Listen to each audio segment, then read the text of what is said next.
me dis top. À Botaï, cette histoire s'est passée, ça fait plusieurs années. Il y avait un certain pharmacien qui se trouvait à Jérusalem. Les médecins lui ont dit que malheureusement il devrait subir une opération aux yeux. Et cette opération-là devait être dangereuse. Ça veut dire qu'il risquerait, Hazve Shalom, de perdre la vue de cette opération.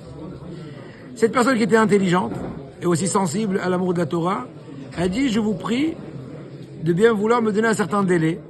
Pendant ce laps de temps, qu'est-ce qu'il a fait? Il a étudié profondément, il a révisé, il a appris par cœur la Masechet Rosh Hashanah, dans la Gemara. En espérant que si Hazve Shalom il perdrait la vue, eh ben il aura au moins de quoi réfléchir en Gemara, il aura un bagage. Et voilà que Baruch Hashem, en fin de compte, cette opération a été réussie. Il a repris la vue, mais tellement il s'est senti attaché à cette Masechet, jusqu'à la fin de sa vie, il a répété cette Masechet de façon continue, tout le temps, encore une fois un sioum.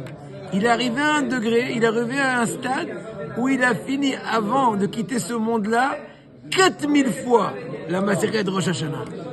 Avec beaucoup d'émotion avant de quitter ce monde, il a dit à ses proches, je vous prie de bien graver sur ma sépulture, sur mon kéver, cette histoire-là, pourvu que les gens se renforcent.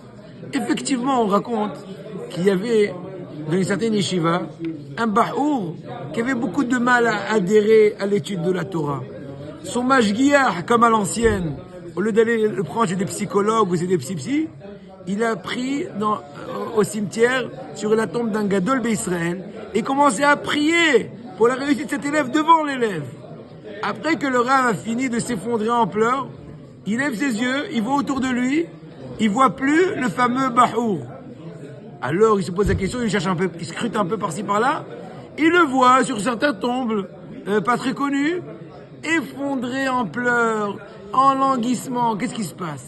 Vous savez, Rabotai, c'était la tombe de qui? C'est la tombe du pharmacien. Quand il a lu l'histoire qui était gravée sur la sépulture de ce pharmacien, il a dit, moi aussi, je peux adhérer à l'amour, à la Torah. Voilà. Et on raconte la même chose, Rabotai, avec Yosef Hatzadik. Qu'est-ce qui a donné la force à Yosef Hatzadik de tenir le coup dans les épreuves qu'il a eues, et surtout avec la femme de Potiphar? Il est marqué dans le Midrash qu'il y avait une petite chambrette dans laquelle il s'isolait, de façon quotidienne, il révisait toute l'étude de son papa. C'est pour ça que Yaakov a eu du mal à croire que Yosef était encore vivant, pas physiquement, biologiquement. Il avait du mal à croire qu'il était vivant spirituellement. Comment est-ce possible qu'une personne, un jeune homme beau, avec un pimpant de vie, attirant, séduisant, à l'âge de 17 ans, il va tenir le coup dans toutes les séductions de l'Égypte? Et c'est pour ça que, en fait, le Midrash nous raconte que ce qui a donné la force à Yosef, c'est le fait qu'il a été attaché à la Torah. C'est pour nous un très grand moussard. Et pour finir, Rabotai, le secret de l'étude de la Torah, comme ce qu'il nous a dévoilé ça, Rabbeinu Ovadia Yosef, que son mérite nous protège.